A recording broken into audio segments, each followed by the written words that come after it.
บัดนี้เป็นครั้งที่102ตรงกับวันที่19กุมภาพันธ์พศ2569ข้าพเจ้าในณัฐพงศ์พิรมเมืองรหัส202ขอเปล่งวาจาสาธยายพุทธมนต์ถวายเป็นพุทธบูชาธรรมบูชาสังฆบูชาและเป็นอาจารยบูชาแด่องค์พระขวมปฏิเสธเจ้าองค์หลวงปู่สมเด็จดุลหลวงปู่บุญเดชหลวงปู่ศิลาตลอดทั้งครูบาอาจารย์ที่เป็นเจ้าของวิชาจินดามณีขอเทพเทวดาเจ้าทั้งหลายโปรดจงมาอนุโมทนาในการสวดสาธยายของข้าพเจ้านี้ขออนุภาพคุณพระรัตนตรัยครูบาอาจารย์และเทพเทวดาทั้งหลายโปรดจงบันดาลจิตของข้าพเจ้าเป็นสมาธิอันควรแก่การสวดสาธยายมนต์ต่อไปบทสวดชุมนุมเทวดาสมันตาจักกาวาเรสุอัตราคัสสันตุเทวตาสัทธมังมุนิราชสสะสุนันตุสักขโมคทังสักเคกาเมจารุเตคิริสิขารัตเตจันตาริเกวิมาเนติเปรเทจักขเมตารุวนาคหาเนเตหมติมิเทเตภูมาจายิสุเทวาชาลตาวิสัมเมยขันตพานาคาติกันตาสัพเพยามินิวารวะตนังสาธุเมสุนันตุธรรมสวนากาโลยมทันตาธรรมสวนากาโลยมทันตาธรรมสวนากาโลยมทันตาบทสวดนามกาสิทธิคาถานะโมตัสสะภะคะวะโตอะระหะโตสัมมาสัมพุทธัสสะนะโมตัสสะภะคะวะโตอะระหะโตสัมมาสัมพุทธัสสะนะโมตัสสะภะคะวะโตอะระหะโตสัมมาสัมพุทธัสสะบทสวดสัจจะกิริยาคาถานาทิเมสารนังอัญญังพุทโธเมสารนังวรังเอเตนะสัจจวชินะโสติเมหตุสัพพทานาทิเมสารนังอัญญังธัมโมเมสารนังวรังเอเตนะสัจจวชินะโสติเมหตุสัพพทานาทิเมสารนังอัญญังสังโฆเมสารนังวรังเอเตนะสัจจวชินะโสติเมหตุสัพพทาบทสวดมหาการุณิโกนาโถติยาธิกาคาถามหาการุณิโกนาโถอัฏฐายาสัพพปรินังปุเรตวาปารมิสัพพะปัตโตสัมโพธิมุตตมังเอเตนะสัจจวชินะมังตุสุขิปัทวามหาการุณิโกนาโถหิตายาสัพพปานินังปุเรตวาปารมิสัพพะปัตโตสัมโพธิมุตตมังเอเตนะสัจจวชินะมังตุสุขิปัทวามหาการุณิโกนาโถสุขายาสัพพปานินังปุเรตวาปารมิสัพพะปัตโตสัมโพธิมุตตมังเอเตนะสัจจวชินะมังตุสุขิปัทวาบทสวดมหาสมัยสูตรเอวัมเมสุตังเอกังสัมมยังภควาสัพเพสุวิหารติกปิลวัตุสมิงมหาวเนมหาตาภิกขุสังเชนะสัพพิมวจัมมะเตหิภิกขุสัพเพหิสัพเพเนวะอรหันเตหิทัสสมิจาโลกัสสตุหิเทวตาเยหินะสมิติตังวริภควันตันทัสสนยาภิกขุสังฆัญจะนาตโคจตุนาสุทธาวาสกายิกานังเทวานังอิตัทโหเทยังโกภควาสัพเพสุวิหารติกปิลวัตุสมิงมหาวเนมหาตาภิกขุสังเชนะสัพพิมวจัมมะเตหิภิกขุสัพเพหิสัพเพเนวะอรหันเตหิทัสสมิจาโลกัสสตุหิเทวตาเยหินะสมิติตังวริภควันตังทัสสนยาภิกขุสังฆัญจะยานุนามายปิเยนะภควาเตนุปัสสกามายามะปัสสกามิตวาภควโตสันเตปัจเจกทัพพะทัสสยมาตินาถโคตาเทวตาสายทัพพินามะพระวาปุริโสสัมมันทิทังวาผังสารยะปัสสายตังวาผังสัมมิชยะเอวะเมวะสุทาวาสิสุเทวิสุอันตรหิตาภควโตปุระโตปะตุระหังสุนาถโคตาเทวตาภควันตังอภิวาเทตวาเอกัมมันตังอัคคังสุเอกัมมันตังทิตาโขเอกาเทวตาภควโตสันเตอิมังอัคคังอภัสสิมหาสมุโยปวานสมิงเทวกายาสมาคตาทัตมะอิมังสมัสสมยังอคิตาเยวะปราชิตาสังฆันติอัตถโขวปราเทวตาภควโตสัญเจอิมังคังอภัสสิตตาภิโยสมาทังสุทิตังอัตโนสุกามกังสุสาธิวานิตันิทันหิตวาอินทิยานิรักขันติปัสสิตาติอัตถโขวปราเทวตาภควโตสัญเจอิมังคังอภัสสิเชตวาคีรังเชตวาปริทังทักขิยังโอหัจจมเมชาเตจารันติสุทาวิมาจัตติมตาสุขตาสุสุนัตติอัตถโขวปราเทวตาภควโตสัญเจอิมังคังอภัสสิเยกิติสุตังสรณังคตาเสนเตคมิสันติยาปายิปุมิปหายามนุสังหิงหิมะกายังปริปุเรสันติติอัตถโขภควาภิกขุมาเตสีเยปุยนะภิกขุทัสสะโสโลกัสสตุสุเทวตาสุนิปิตาโหติตถาคตังทัสสนิยาภิกขุสังฆจะเยปิเตภิกขุสมติกรรมทนังอรหันโตสัมมาสัมพุทธาเอสัพพิภควันตานังเอตัปปรมาเยวะเทวตาสมิปติตาเอหิสงสัยทัพพิเมหังเอตาระหิเยปิเตภิกขุภวิสันติอนาคตมัทนังอรหันโตสัมมาสัมพุทธาเตสัมปิภควันตานังเอตัปปรมาเยวะเทวตาสมิปติตาภวิสันติสายทัพพิเมหังเอตาระหิอาทิตสัมมิภิกขุเทวะกายนังนามานิจิตายิสัมมิภิกขุเทวะกายนังนามานิเตสิสัมมิภิกขุเทวะกายนังนามานิอังสุนัตถาสาธุกัมมนัสสิโกทัพพะสิสันนิติเอวะเมติริโกเตริโกภะวะโตปะตุสมภะวายะภะวะตะทิโลกัมมนุกัสสามิยะถาภูมาตทัสสิตาเยสิตาคิริทัพพังปะหิตตาสมหิตาปุถุสิหวาสาลีนานุมหังสาวิสัมพุโนทัตตมะสาธุทาวิปัสสนามนามิลาปิญโยปัญจสเตยะตวามะเนกัปปิตวะเทตตวามะริสัทธาสาวะเทสาสเนระเต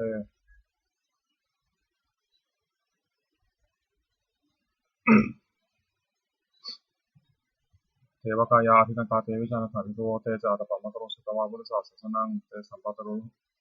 เตสัมปะตุรังหุยานังอมนุสสานังสนังอภิเกสตามะตะขุสังสังอัตตสตาริสตังอิเกสสนังอมนุสสานมะนะโสอภิเกนะตามะตะขุสาสตาบุตาหง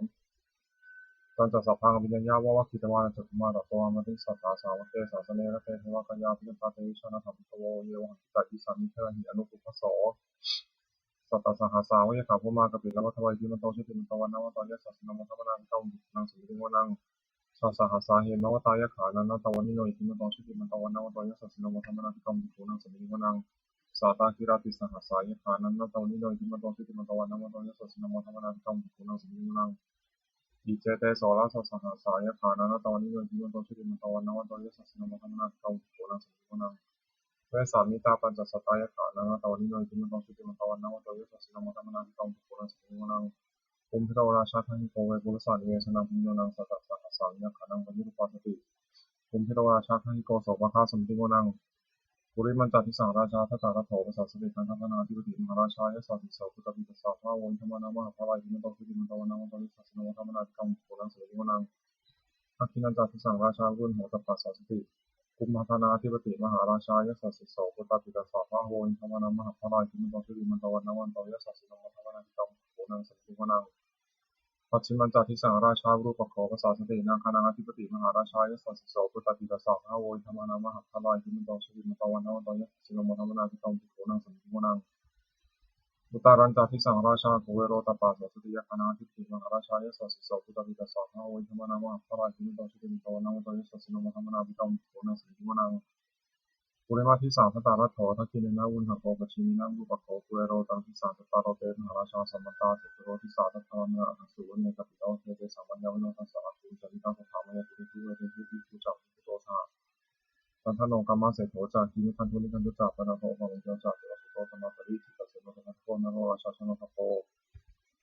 อาภูมิจัสสิโกเจวะเทนทรุสุริยวัชสาเอเตจันเนจราชโนคันธปาสหราชกิโยธรรมนาภิกขุปุณสุริมนังอัฏฐาปุณณภาษานาคาเวสาราสหปัสสะธรรมะสัพพะปุปยภาษายัตติ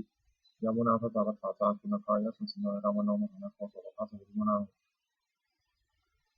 เยนังคาราเชสหัสสาหะติทิพาทิชาตกิวิสุริจักโขหายสัตเทวนามัสสตตาจิตาสุปนาอิติตสานามังอภัยตัฏฐานาคาราชานามัสสิสุปนโนเกนามกัสสิโกสันหิวัตหิภวะหายตานาคาสุวนาสารนามังสุขัง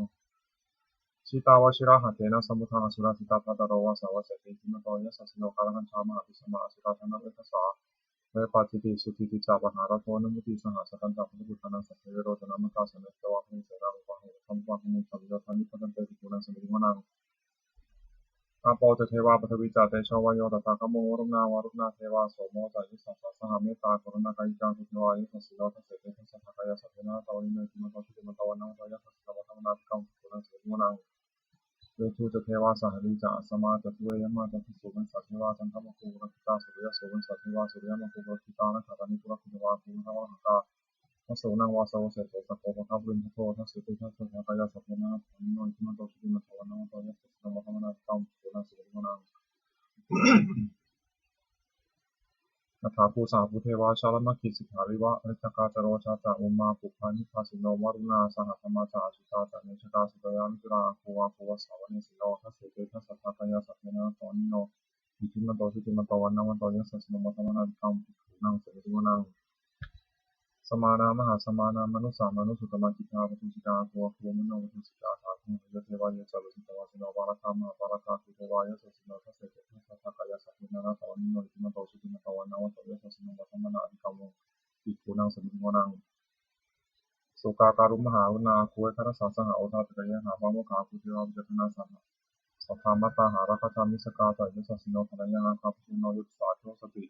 ทัสเสเตทัสสะทากายาสัพเพนะตวนิโนอิจิมันโตสุติมันโตวันนังวันโตยัสสะสิโนวัฒมนาภิกขุปุนังสมิริมนังเชมิยาตุสิตายามากาทกาจายัสสะสิโนสัมภิเทกาลามะเสถาโชตินามาจาอาสวานิมานานาติโนอาโกทาภูกรานิมิตาทัสเสเตทัสสะทากายาสัพเพนะตวนิโนอิจิมันโตสุติมันโตวันนังวันโตยัสสะสิโนวัฒมนาภิกขุปุนังสมิริมนังสัทเถเตเทวานิกายาสัทเถนะนะตวันนิโนนามันวินะนามันวายนะคันสุเยจันเยสริสาสหะปวุฒาชติมัคีรังคัตินามนาสวังนคิมุขตรังนาคัมจันทวัสตัตังสุภามาปรมัตโตจัปุตตาจิมโนสาสนังคุมารติโสตัสสวะคัสมิโมนัง สาสัพพะมะโลปานามัพพะมะทิฏฐิติปปโนทิฏฐิมันโตปิสมะกายโยยะสัสสิโสทัสเสถะอิสราคูปัจเจกาวะสวัตติโนเตสัญจามัสสะตวันทางหริโตปริวาริโตเทจัสสะเพวิเทเตสิมิเทเวสัพพะมะเกมาราชนาธิกามิปัสสะกานะหะสามิยังเอตากานะหะถาปันตตาลักขินะปัทมัตติโยสมัตตาปริวาริธามังโมมิหิตาโพธินังอิติทัสสะมหาสิโนกังหาสินังภิสีปัญญาตระมังจัสสะรังกัตตวันเทระวังยะถาโรสกุมิโตธนายันโตสวิชุโตสัทธาโสปุชฌาวติสังคุทวะเสยังวะเสตันตัสสะทังวิญญาวะคิดวานะจุตมาตโตอมติสัทธาสาวเกสัตเมระเตมรัสนาติกันตาเตวิชนะสัตโตเตจาตปะมะกรุงสุตวะพุทธศาสสนังวิตาระคิมิปะกามุเนสังปิสิจินปะเทวิชตาสังฆมาภิยติตายะสัสสิโนมัทติสังคิเรนิสาวกาเตชะเนสุตติบทสวดจุลราชยปกรณ์นะโมเมพุทธเตชะสาราตนาตยะกามิกาเตชะปัสสิทธิปัสสิเทวานารายะปรามิสุราสิทธิปมาจอิมาจัตตโลกาคัมภีรังคันตาสมุทาภูตุงคังคาตัสสะธรรมะชยปัสสิทธิมันตุเตชยชยธรณีธรณีนาทีนาทีนาทีนาทีชยชยกัปปนละปนละนิสัยงานเสสนามิราชกุณราชีชยชยคัมภีราสองทีนาทีนาทีปิสาสตุตาการีชยชยตุนิตารกีชยชยสิทธิสุตถานมุขชาชยชยวรุณมุขาสาตราชยชยจำปาทินาคาตุลกันตกชยชยคัจโกนะตุรงสุตาราภุชงสิงหพยาคติปาชยชยวรุณมุขายาตาชิตาชิตาเสนานิปุณสุทินารดีชยชยสุขันตาชีชยชยธรณีตะเลสัทธาสุชยชยชยธรณีสัพพิสัทธาชยชยมังคารัญญาโลเกชยชยวรุณยเกชยชยรัตเสสุรามุชเตชาชยชยพระเมนธรรมเมนทคนาชยชยราชาธิราชาชัยชยชยปฏิสัพพังชยชยอรันตาเจกาพุทธสาวังชยชยมเหสุโรหโรหรินเทวาชยชยพระมาสุรโขชยชยนาโควิดุลหโควิดุปักโขจันทิมารวิอินโทจาเวนะตโยจากโกเวโรวรุโนปิจาอคีวโยจากปัจิโนกุมารโรทตารัตโกอัตตารสามหาธิวาสิทธิตาภาษาโยอิสิโนสาวกาสัพพะชยรามโมโพนตุเตชยธรรมจักสังโฆจักทัสสะปโรจักชยตังอิเดนะชยเตชนะชยสัพพิโพนตุเตเนเตนะพุทธเตชนะโหตุเตชยมังคลังชยโยปิพุทธศาสริมโตอายังมนัสสะจัปปิมโตปราชโยโคสยัมปฏิมันเทกโมติตาเชตาธรรมคณาเมสิโนชยโยปิพุทธศาสริมโตอายังมนัสสะจัปปิมโตปราชโยโคสยัมปฏิมันเทกโมติตาเชตตาอินทคณาเมสิโนชโยปิพุทธศาสริมโตอายังวารัสสะจัปปติมโตปราชโยโคสยัมปฏิมันเทปโมทิตาเชยตถาเทวคณามิสิโนชโยปิพุทธศาสริมโตอายังวารัสสะจัปปติมโตปราชโยโคสยัมปฏิมันเทปโมทิตาเชยตถาสุปันนคณามิสิโนชโยปิพุทธศาสริมโตอายังวารัสสะจัปปติมโตปราชโยโคสยัมปฏิมันเทปโมทิตาเชยตถานัคณามิสิโนชโยปิพุทธศาสริมโตอายังวารัสสะจัปปติมโตปราชโยโคสยัมปฏิมันเทปโมทิตาเชยตถาสัพพมคณามิสิโนชยันโตปริยมุเลสขยานังทิวัฒโนเอวังตวังวิชโยโหมิชยสุชยมังคะเลอปราชิตาปรังเตสิเสวัติโตภะเยติเสเกสัพพพุทธานังกัปปะโตปมัตติสุนัขตังสุมังคลังสุปะตังสุขิตัง